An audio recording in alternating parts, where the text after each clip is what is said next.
Hey everyone! As you might know already, hunger is a big problem in America, but one of the most underrepresented areas of this population would be senior citizens. And so that's what I focused on in this presentation. The number of seniors will double by the year 2050. More than 5 million senior citizens are also already facing hunger in the US, and this number is expected to skyrocket. Sometimes senior citizens are on fixed incomes, so they have to make very tough decisions between, okay, do I pay for food, or do I pay for healthcare, or do I pay for groceries, or do I pay for clothes? Because sometimes they can't afford all of those things. They might also have trouble finding transportation to doctor's appointments, grocery stores, or even farmers markets. Mobility issues such as injuries and arthritis, things like that, might also make preparing meals a significant challenge for them. Seniors who are considered food insecure are much more likely to experience depression, heart attacks, asthma, and congestive heart failure. And only 12% of meal programs and 7% of grocery programs are targeted towards this population. And less than half are enrolled in the SNAP program, also known as food stamps, even though they're eligible for it. It seems the major issues here are food cost, lack of assistance in helping to fill out the SNAP application, mobility issues as well.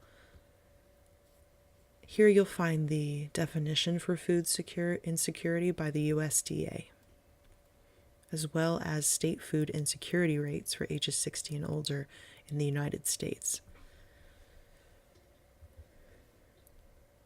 Programs that focus on assisting senior citizens with the application for food stamps and those that provide free or low-cost meals and promoting accessibility to these foods will have an amazing impact on the problem of hunger among the elderly. These programs really need to be promoted and advertised more, so that way senior citizens, as well as their friends and loved ones, will know what resources are available to them.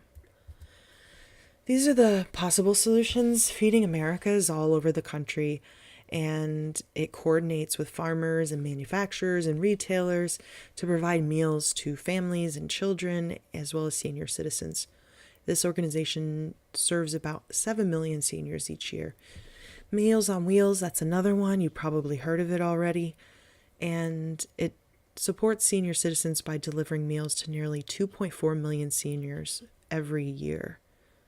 They also provide seniors with friendly visits and a safety check, which helps to combat isolation and loss of independence. Food banks and soup kitchens are also big resources for this population. SNAP, we discussed that before.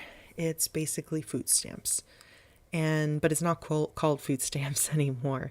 And basically the person who is eligible will get an electronic card, kind of like a debit card, and they can use that to buy food at participating grocery stores. Less than half of all seniors who qualify for this are actually enrolled. A lot of that's because they have trouble filling out the application, which is usually done online. The Senior Farmers Market Nutrition Program is a federally funded benefits program that gives grants to states, territories, and tribes to provide coupons to low-income seniors, so that way they can purchase food from farmers markets, roadside stands, and community-supported agriculture programs. These are a couple other possible solutions. One's the Commodity Supplemental Food Program. It provides a monthly food package to those that are 60 years of age and older to supplement their nutritional needs. Another is the Emergency Food Assistance Program, and it provides food to all low-income individuals. Again, there's transportation problems for seniors sometimes, and some faith-based and nonprofit organizations offer volunteer driver programs. Paratransit programs under the Americans with Disabilities Act, also known as the ADA, are also available for those with limited mobility. Some areas have private agencies too that provide drivers, as well as supplemental transportation programs for seniors. Applying these possible solutions. Well, research has shown that those who are food insecure are less likely to be aware of free food outlets in their own communities. Increasing promotion of the different resources in like TV, radio, magazines, local papers, like we said earlier, it can help them to be better aware and informed. On a federal level, improving program policies and access to these programs that assist seniors in obtaining affordable health care, housing, transportation, and medicine can also help them to afford better quality, wholesome foods. Also, providing education about nutrition and maybe even cooking classes for seniors in communities and assisted living homes can make a big, big difference.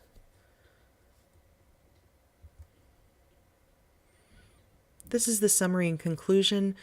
Basically, senior hunger is a really big problem, and sometimes people like to call it more so food insecurity rather than hunger, but that doesn't make it any less important and crucial.